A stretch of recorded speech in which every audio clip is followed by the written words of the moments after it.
Is the future of film YouTube? No, no, no. Welcome back, everyone. Today, I wanted to talk about something that, I've kind of been talking about this for a while in my film reviews, but I haven't really done a full video where I've talked about my thoughts on this. And that is that with the success of certain films in the box office in recent years, it seems that we might be dealing with a change to the status quo of just who is making movies and who will be making movies in the future. When it comes to original ideas and IPs and creatives, where are we finding our talents? And the answer might be right under our noses. Yeah, it's here. YouTube. Before we get into this, I want to know, what do you think about YouTubers making movies? Is it crazy? Is it the future? Let me know your thoughts on this down in the comments below. Now, we've talked about this year. I kind of started off by talking about Iron Lung when that came out. And when that came out, it was a movie made by Markiplier, and I felt that this could be a huge game changer. Now, Iron Lung was not my favorite film by any means this year, but I did appreciate and admire what Mark was setting out to do with it.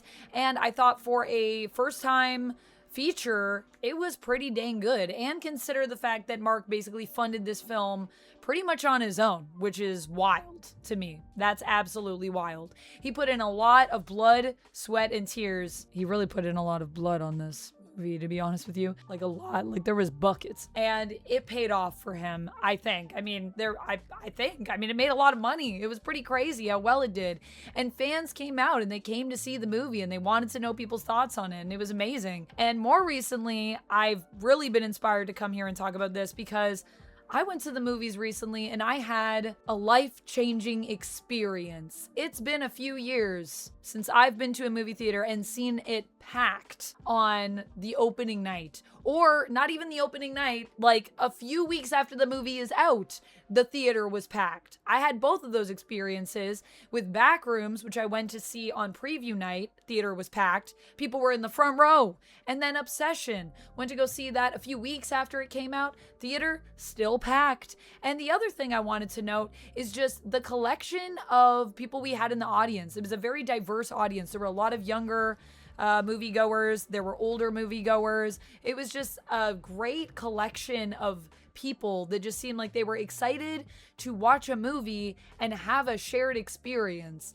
And it feels like it's been forever since I've got that energy from a film, other than family films. Family films, I will say, do tend to bring in crowds, and a lot of the times it's all of us in a movie theater really feeling excited to share an experience and have some laughs and have some heartwarming moments together and connect. Those films, I feel that as well, but not in the same way that Obsession and Backrooms made me feel. It was something more than just, we're watching Lilo and Stitch live action and we all love Stitch. And so here we are. We love Lilo, we love Stitch, here we are. This was something that felt more electric than that. And if I had to put it into words, I would say it has to do with a film connecting with you on a level that transcends even just your common interests as a person. We're talking about films that speak to the human condition, that speak to what it means to live and to love and to question who you are and what you want in life. And these are movies that are coming out at a time where I feel like everyone is wrestling with a lot of those questions. Dating in 2026 is scary, hence Obsession. None of us know what we're doing or even if we will ever do something that we love again and be able to call that a living. People are struggling to find work. People are struggling to figure out just what they want to do in this world where AI feels like it's taking over. And I think Backrooms really speaks to that idea of you doing that soul searching and figuring out who you want to be. And then is that version of you acceptable by society? Do we have a place in society?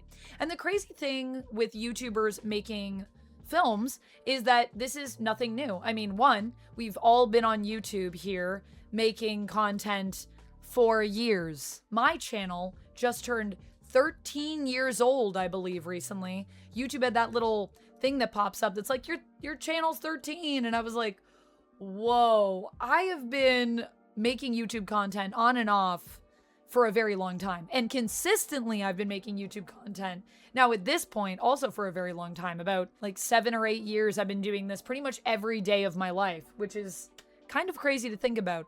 And people have been making all kinds of content on this platform since it began, from funny, weird cat videos like Cat Jam to legitimate films. And that's not to knock Cat Jam either, because that video is a banger. The thing with YouTube is it's very interesting to see this shift. And it's not something that just is happening all of a sudden this year, by the way.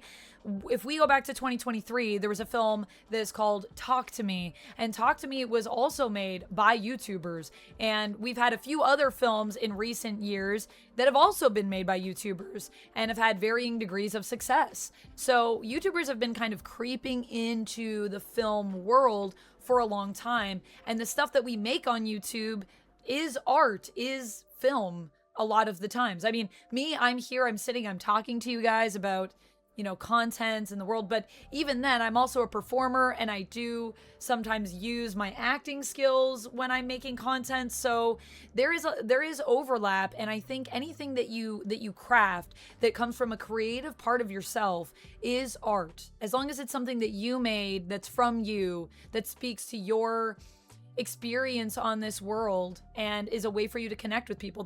To me, that's what art is all about. It's about creating that connection. So we've been here, but I feel that Hollywood has always kind of looked down on YouTubers.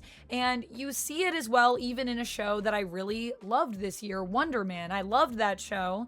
By Marvel, about a character named Simon Williams, who in the comics is an actor and is also a superhero. And they used really the acting side to be the through line for that story, and talked about the world of film and talked about the struggles of the actor. And even in that show, they have a moment where, they're talking about him being on a series, and his mom is saying, I'm excited to watch it on YouTube. And he's like, oh, it's like not YouTube. I'm on like a network, Mom, Like, how dare you imply you could watch me on YouTube? I was a little sad when Simon showed that energy, but I understand it's hard as a working actor. And people do ask you things all the time like, oh, you're an actor? Like, what film can I see you in at the theater? Not realizing that many of us are actors and aren't necessarily on the red carpet in downtown LA.